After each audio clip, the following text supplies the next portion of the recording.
RFI Convida. Elcio Ramalho. O RFI Convida recebe hoje em seus estúdios Fernanda Figueira Toneto, procuradora do estado do Rio Grande do Sul. Muito bom dia e bem-vinda à Rádio França Internacional, Fernanda. Bom dia, muito obrigada. Fernanda, você proferiu uma palestra na Escola de Direito da Universidade Sorbonne aqui em Paris sobre o tema O procedimento de impeachment no Brasil, aspectos constitucionais e políticos. Que aspectos são esses que você ressaltou na sua palestra, Fernanda?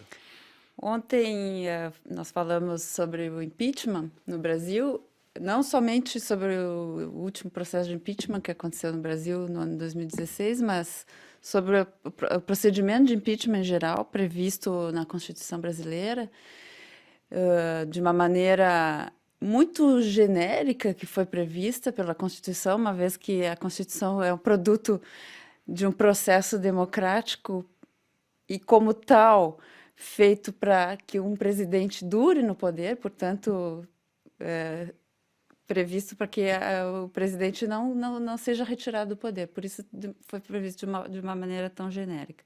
E por isso, então, ele foi importado dos Estados Unidos. Por isso é chamado de impeachment, né? Porque a gente não fala de impeachment no Brasil. Então, eu falei de uma forma genérica sobre os artigos que existem na Constituição, do crime de responsabilidade que pode ser cometido pelo presidente da República e nas duas hipóteses em que isso aconteceu no Brasil. A primeira, o crime de responsabilidade praticado pelo Fernando Collor, em 1992, que foi um crime de corrupção.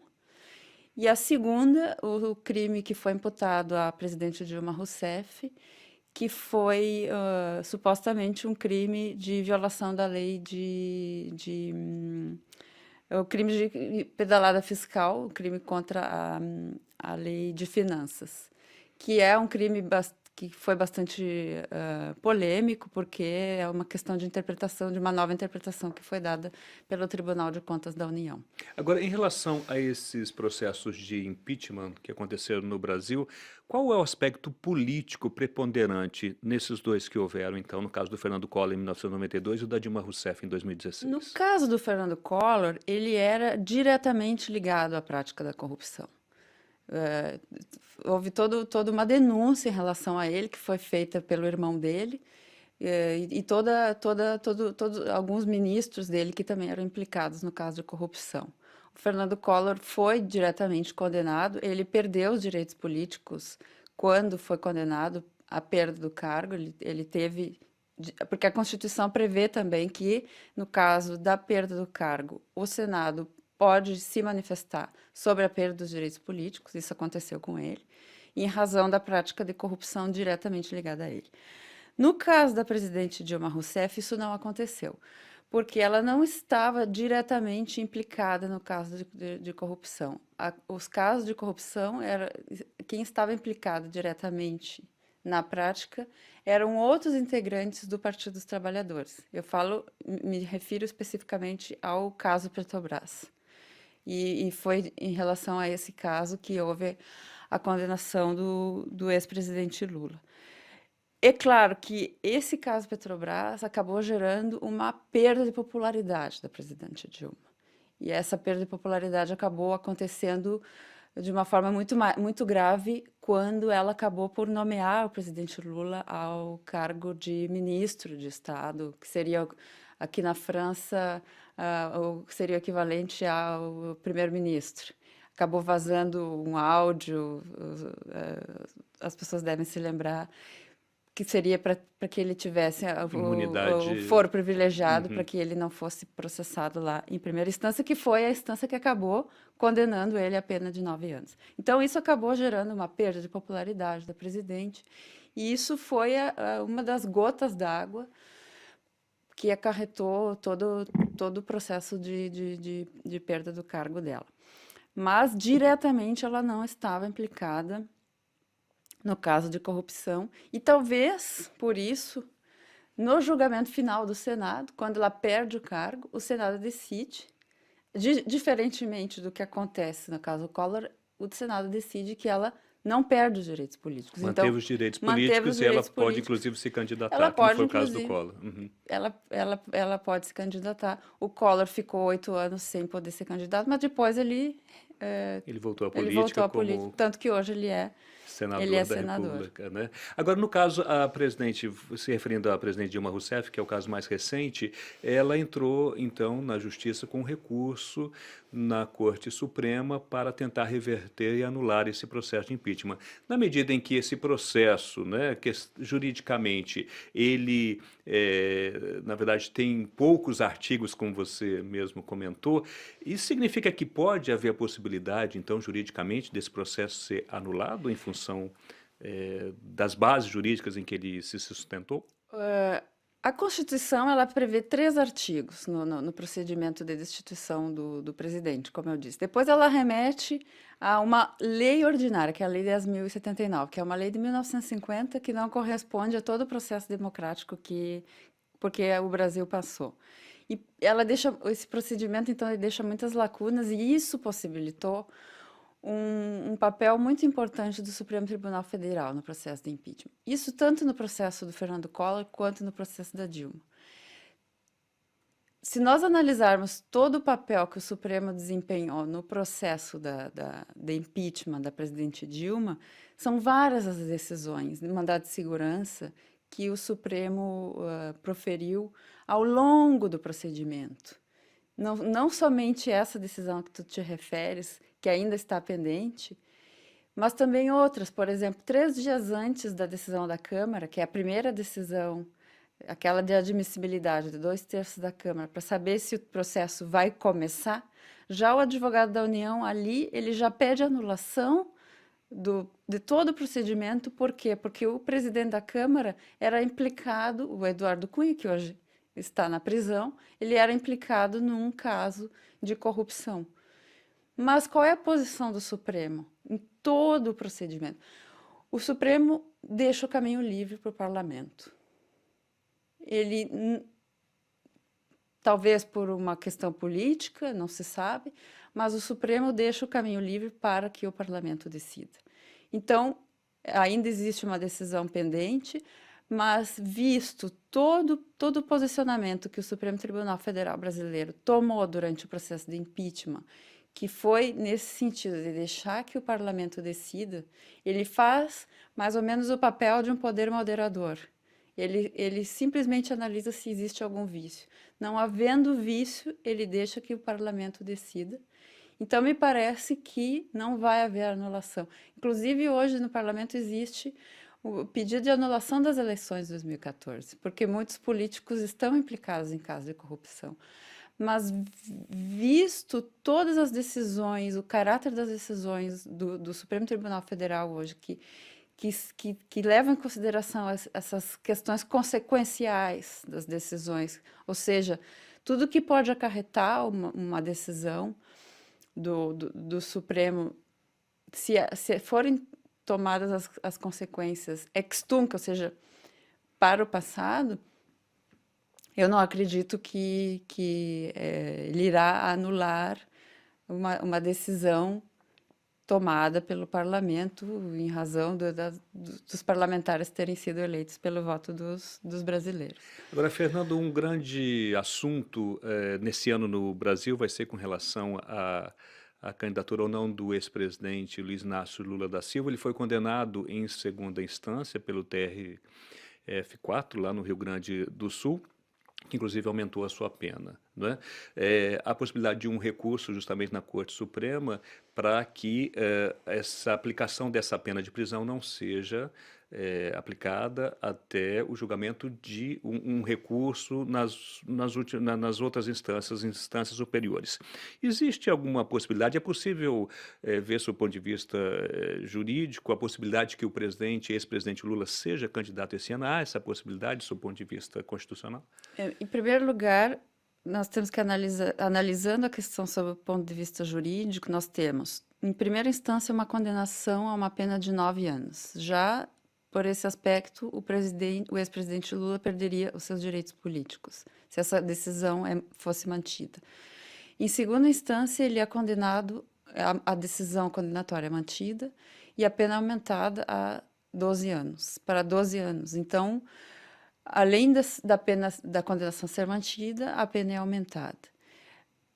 Isso significa que a perda dos direitos políticos também é mantida. Se a decisão for mantida, ele não é candidato nas próximas eleições.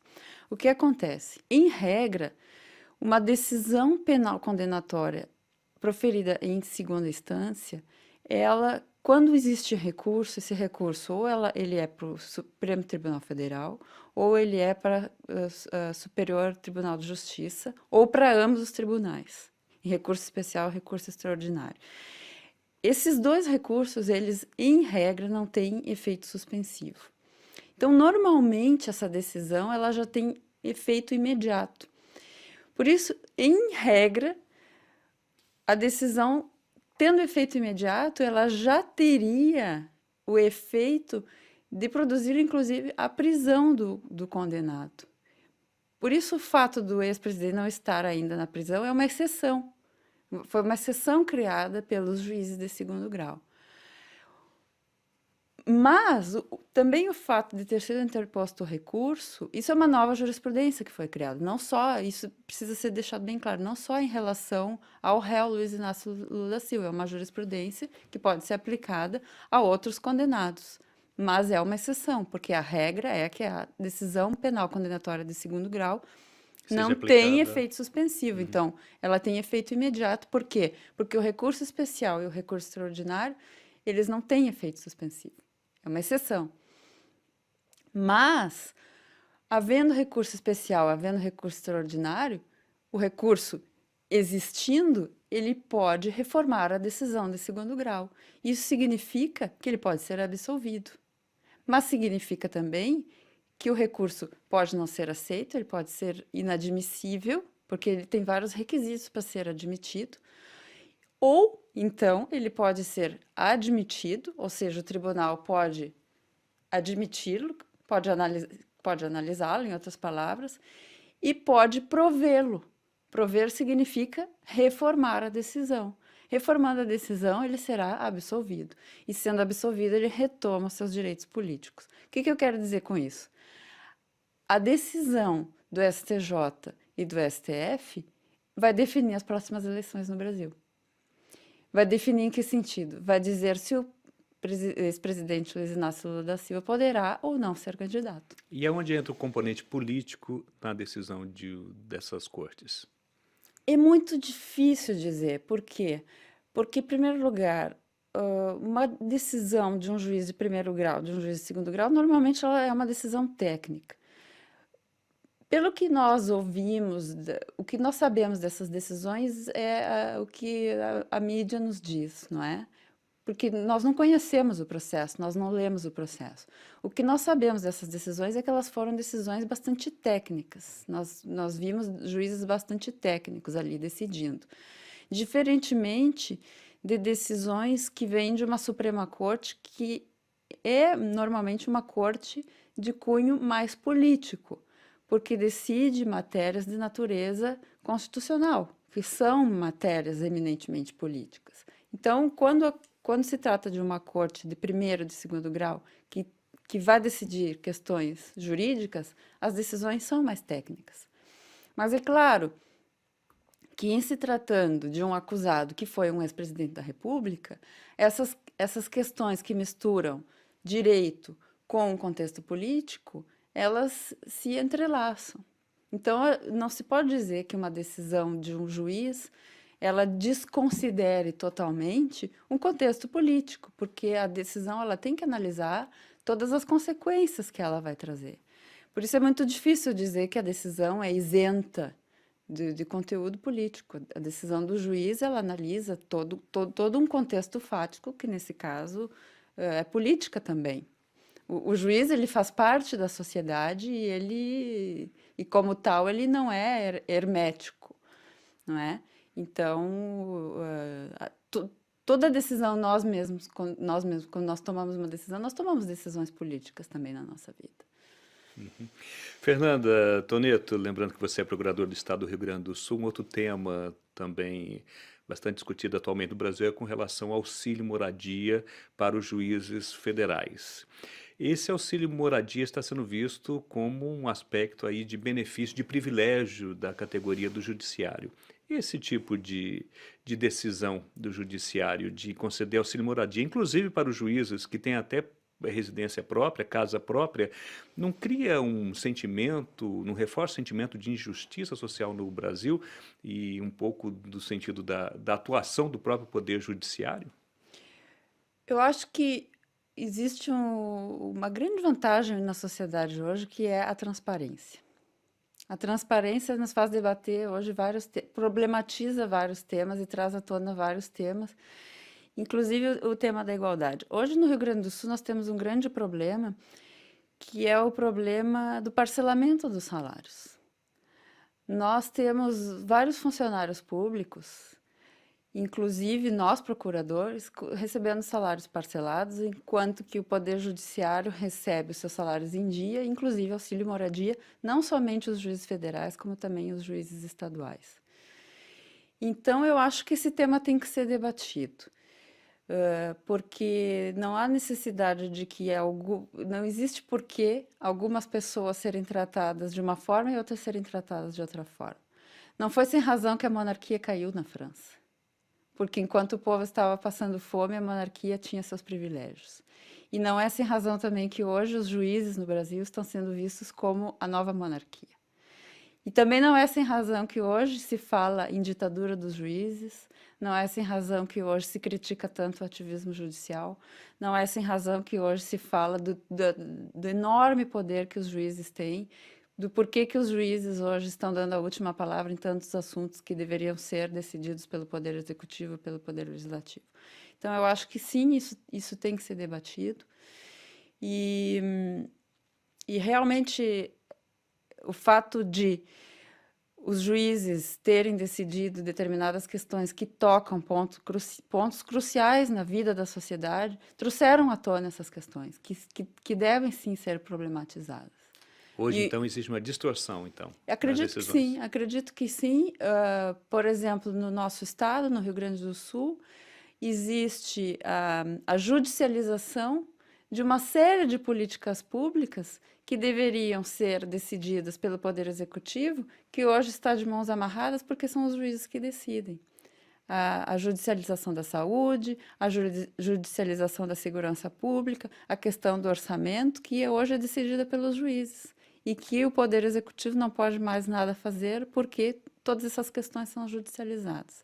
Então, a problematização dessas questões é importante para que nós possamos debater o porquê que hoje os juízes têm tanto poder e se eles têm tanto poder assim, eles, com esse tanto de poder, eles conseguem se autoconceder vantagens que também precisam ser debatidas por toda a sociedade.